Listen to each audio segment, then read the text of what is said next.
Road accident death के मामले में भारत पूरी दुनिया में नंबर 1 पोजीशन पे है। ये जो डेथ होती है इसका एक मेन रीजन ये होता है कि रोड एक्सीडेंट के बाद जो प्रॉपर इलाज है वो सही समय पे नहीं मिल पाता, उसके पीछे बहुत सारी लिमिटेशन होती हैं। तो उसी तरह की एक जो लिमिटेशन है उसको खत्म किया जा रहा है भारत सरकार के द्वारा। ये भारत सरकार की नई स्कीम आई है, cashless treatment scheme for road accident victims. हम इस वीडियो में इस स्कीम के बारे में चर्चा करेंगे कि इस स्कीम में क्या क्या चीजें ऑफर करी जा रही हैं और रोड एक्सीडेंट से रिलेटेड कुछ डेटा को भी देखेंगे, जिससे आपको समझ में आएगा कि ये स्थिति जो है भारत के लिहाज से काफी खतरनाक है। तो ध्यान से देखेंगे पूरी वीडियो, सबको समझ में आएगा। वीडियो अच्छी लगे तो वीडियो को लाइक किए ना मत जाइए। इस तरह की और वीडियोस के लिए चैनल को सब्सक्राइब कर लीजिए और यूट्यूब के अलावा अगर आप टेलीग्राम पे चाहते हैं वीडियोस मिलती रहें तो टेलीग्राम चैनल को भी फॉलो कर सकते हैं। तो स्टार्ट करते हैं वीडियो। अभी 2 दिन की कॉन्फ्रेंस थी जिसमें भारत सरकार के जो यूनियन मिनिस्टर हैं for road transport and highways Shri Nitin Gadkari ji, इन्होंने बताया है कि ये एक तरह की स्कीम है जो भारत सरकार अब लॉन्च कर रही है नेशन वाइड। ये किस लिए है? Medical assistance to accident victims, कि जो एक्सीडेंट जिनका होता है उनको मेडिकल असिस्टेंस मिल सके, इसलिए इस स्कीम का नाम अभी रखा गया है कैशलेस ट्रीटमेंट स्कीम। मतलब ये है कि आप पूरे इंडिया में कहीं भी आपका एक्सीडेंट होता है तो आपको कैशलेस ट्रीटमेंट मिल पाएगा हॉस्पिटल्स में। अपनी जेब से नहीं खर्च करना, या फिर अगर आप किसी का एक्सीडेंट हुआ है तो आप उसे नज़दीकी हॉस्पिटल में ले जा पाएंगे जहाँ पे उसे इलाज मिल पाएगा। ये नहीं सोचना होगा कि अगर मैं लेके जाऊँगा तो मुझे पैसे भरने पड़ेंगे, वो सारी चीज़ें, तो उसे ख़त्म किया जा रहा है, जो कि बहुत अच्छी स्कीम है।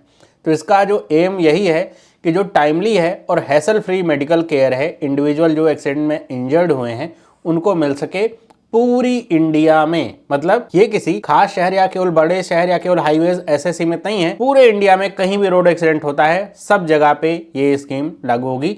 ये सेंट्रल गवर्नमेंट की स्कीम है। अब स्कीम के बारे में अगर हम समझें कुछ इसके की फीचर्स, तो पहला जो की फीचर है वो है कैशलेस ट्रीटमेंट कवरेज का। इसमें जो कैशलेस ट्रीटमेंट होगा, मेडिकल ट्रीटमेंट होगा, उसकी लिमिट है 1.5 लाख रुपए। ये बहुत इंपॉर्टेंट है, आपको लिमिट्स वगैरह याद रखना, क्योंकि एग्जाम में यहीं से क्वेश्चंस आपके बनते हैं कि कितनी लिमिट है। तो ये लिमिट रखी गई है 1.5 लाख रुपए पर पर्सन पर एक्सीडेंट। ऐसा नहीं कि आपका एक बार एक्सीडेंट हो गया और फिर अगली बार होगा तो आपको नहीं ट्रीट किया जाएगा क्योंकि एक बार आपने इसका लाभ ले लिया। वैसे तो कोशिश यही करनी चाहिए एक्सीडेंट ना हो, लेकिन एक्सीडेंट इंडिया में अपनी गलती से कम दूसरे गलती से ज़्यादा होते हैं। तो ये 1.5 लाख पर पर्सन पर एक्सीडेंट की लिमिट है। इसके साथ साथ ये जो कवरेज होगा इसका मैक्सिमम पीरियड कितना होगा? 7 डेज का from the date of accident, क्योंकि 7 दिन के अंदर जिसका भी एक्सीडेंट हुआ है उसके घर वाले तो आ ही जाते हैं और ये इन्फॉर्मेशन मिल भी जाती है कि एक्सीडेंट हुआ है, कहीं भी पहुंचना है। 7 दिन के भीतर आप इंडिया के किसी भी कोने से किसी भी कोने में पहुंच सकते हैं। उस 7 दिन तक जो व्यक्ति इंजर्ड हुआ है उसको मेडिकल ट्रीटमेंट मिलता रहे, तो ये 7 दिन तक की मैक्सिमम। तो 2 मैक्सिमम लिमिट है। डेज के हिसाब से क्या है? 7 डेज, और पैसे के हिसाब से क्या है? 1.5 लाख रुपीस की ट्रीटमेंट उसे मिलेगी। इसकी एप्लीकेबिलिटी जैसा मैंने बताया कि इसकी एप्लीकेबिलिटी पूरे नेशन वाइड है, और ये जितनी भी रोड एक्सीडेंट हैं सब पे, मोटर व्हीकल्स जो हो रहे हैं किसी भी कैटेगरी की जो रोड है क्रॉस कंट्री, सब पे ये लागू होगा। जैसा मैंने कहा केवल ये नेशनल हाईवेज पे या किसी चंद बड़े शहरों में नहीं, पूरे नेशन में कहीं भी रोड एक्सीडेंट हो रहा है सब जगह ये लागू होगी। तो 2 चीज़ें बहुत इंपॉर्टेंट हैं। अगला जो 2 चीज़ है वो क्या है? इसकी इम्प्लीमेंटेशन एजेंसी कौन है, ये पैसा कौन देगा, ये सारी चीज़ें। तो नेशनल हेल्थ अथॉरिटी NHA इसमें इम्प्लीमेंटिंग एजेंसी का काम करेगी, और इसी के थ्रू जो लोकल पुलिस है, हॉस्पिटल है, स्टेट हेल्थ एजेंसीज हैं, बाकी चीज़ें जुड़ेंगी, और सारा जो कह सकते हैं परमिशन वगैरह का काम है वो सारा चीज़ इसी के एजेंसी के जरिए ही होने वाला है। क्योंकि पैसा मिलेगा भी तो कहाँ से मिलेगा? यहीं से मिलेगा। ऑथराइज करेगा भी तो कौन? यही करेगा। तो सब जो लोकल पुलिस और हॉस्पिटल वो सब इसी के थ्रू जुड़ेंगे। अब जुड़ने का बात है कि एक प्लेटफॉर्म ऐसा होना चाहिए जहां से सारे लोग यहाँ पे कम्युनिकेट कर सकें, डेटा का आदान प्रदान हो सके। तो उसके लिए IT प्लेटफॉर्म का इंटीग्रेशन भी किया जाएगा, जिसके जरिए एक ई डिटेल्ड एक्सीडेंट रिपोर्ट EDAR बनाई जाएगी, एप्लीकेशन बनाई जाएगी, जो कि यहाँ पे जो मिनिस्ट्री है रोड ट्रांसपोर्ट हाईवेज और उसका जो ट्रांजैक्शन मैनेजमेंट सिस्टम है NHA का, उसके थ्रू ये काम करेगी, जिससे जो भी व्यक्ति का एक्सीडेंट हुआ है कहाँ पे हुआ सारी चीज़ें दर्ज करी जा सकें। इससे 2 काम होने वाले, एक तो जो जिसका रोड एक्सीडेंट हुआ है ना उसे बढ़िया कवरेज में मिलेगी, साथ ही साथ जो रोड एक्सीडेंट हो रहे हैं उनका एक अच्छा डेटा भी प्राप्त हो पाएगा। क्योंकि अब इस स्कीम के तहत जब लोग हॉस्पिटल तक पहुँचेंगे इस स्कीम के लिए कि अच्छा किसी का रोड एक्सीडेंट हुआ है, कोई भी ले जाके हॉस्पिटल में भर्ती कराएगा, तो ऐसे में जो डेटा है वो और अच्छा निकल के आएगा। अभी भी जो डेटा होता है वो केवल उतना ही डेटा हमें मिल पाता है जितना रिपोर्ट होता है। बहुत सारे एक्सीडेंट तो ऐसे होते हैं खास तौर पे दूर दराज के इलाकों में जिनकी कोई रिपोर्टिंग ही नहीं होती है, वो आपस में ही देख लिया जाता है या फिर उसको कोई रिपोर्ट ही नहीं करता है। बहुत सारी डेथ भी ऐसे हो जाती हैं। तो ऐसे केस में ये सिस्टम जो डेटा है उसको भी और इम्प्रूव करने का काम करेगा। अगर हम बात करें इसका कि ये कैसे स्टार्ट हो गया बिना किसी पायलट प्रोग्राम के, तो ऐसा नहीं है। पायलट प्रोग्राम इसका चलाया गया, अब इसको एक्सपेंशन दिया जा रहा है। पायलट प्रोग्राम का मतलब क्या हुआ कि कुछ शहरों में पहले इसे टेस्ट किया गया और इसमें क्या क्या कमियां हैं और क्या इसमें सुधार हो सकते हैं, इसलिए इसको टेस्ट किया गया। यहाँ से जब ओके हो गया कि अच्छा ये सारी चीज़ें सही चल रही हैं, तो अब इसे पूरे नेशन वाइड एक्सपेंड किया जा रहा है। तो ये 14 मार्च 2024 से इसे लॉन्च किया गया था, चंडीगढ़ में इसे लॉन्च किया गया था। और इसका यही एक एम होता है कि जो रोड एक्सीडेंट हो रहे हैं कितना समय में आप पहुंचा सकते हैं, वो सारी चीज़ें देखनी रहती है, कितना समय लग रहा है। और इसमें एक चीज़ और है कि इसमें जो पैसा है ये इस स्कीम के तहत जो कह सकते हैं अप्रूवल मिलने की बात है, वो 24 आवर के अंदर ही है। ऐसा नहीं है कि एप्लीकेशन डाली गई है और एक हफ्ते से ज़्यादा समय हो गया, एप्लीकेशन अप्रूव ही नहीं हो रही।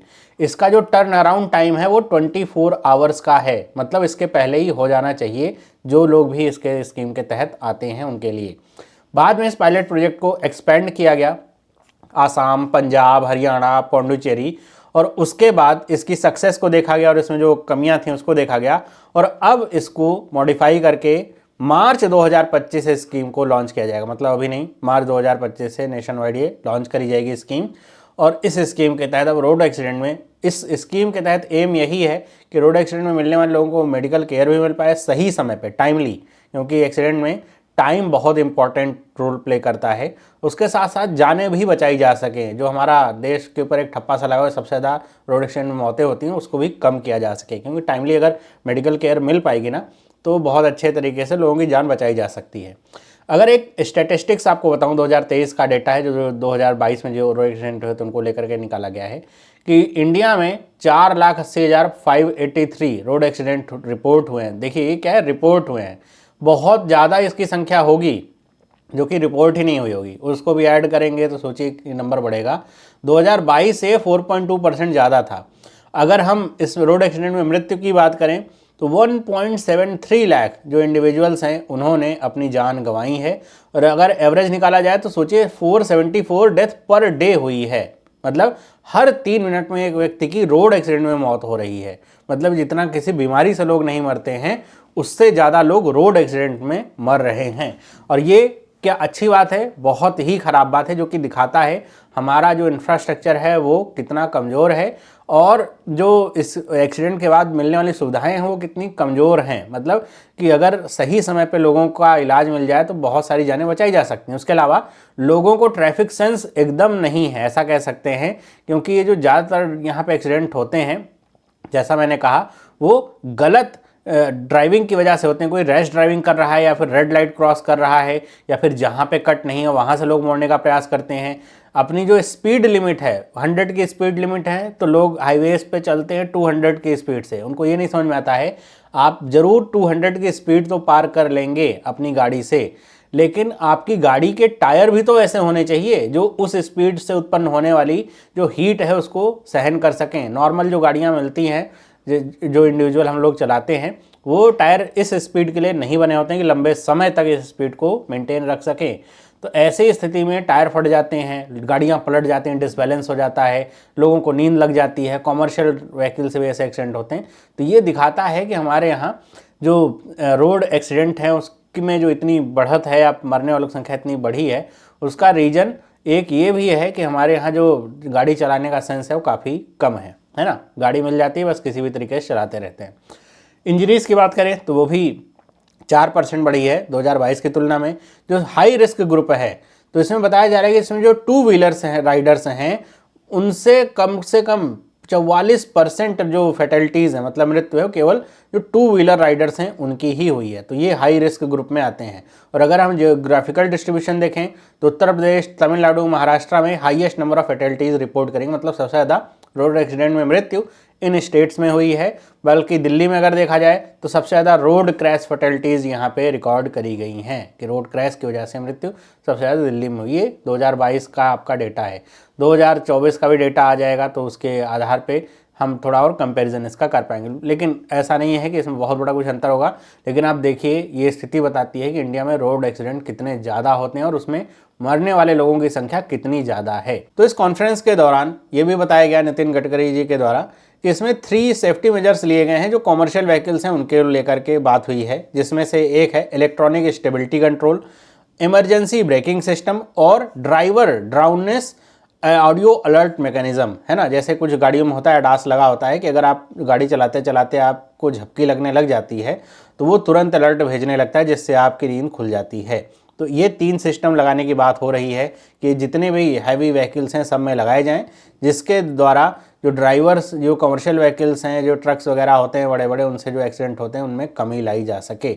इसके अलावा एक और चीज़ पे बात हुई है, जो एक्सेसिव वर्किंग आवर होता है कमर्शियल ड्राइवर्स का। जैसे अगर आप USA वगैरह की बात करेंगे तो वहाँ पे एक फिक्स्ड आवर तय है कि एक दिन में कोई भी गाड़ी या कोई ड्राइवर केवल इतने घंटे, लेट से अगर 8 घंटे है तो केवल 8 घंटे ही ड्राइव कर सकता है, उससे ज़्यादा नहीं कर सकता।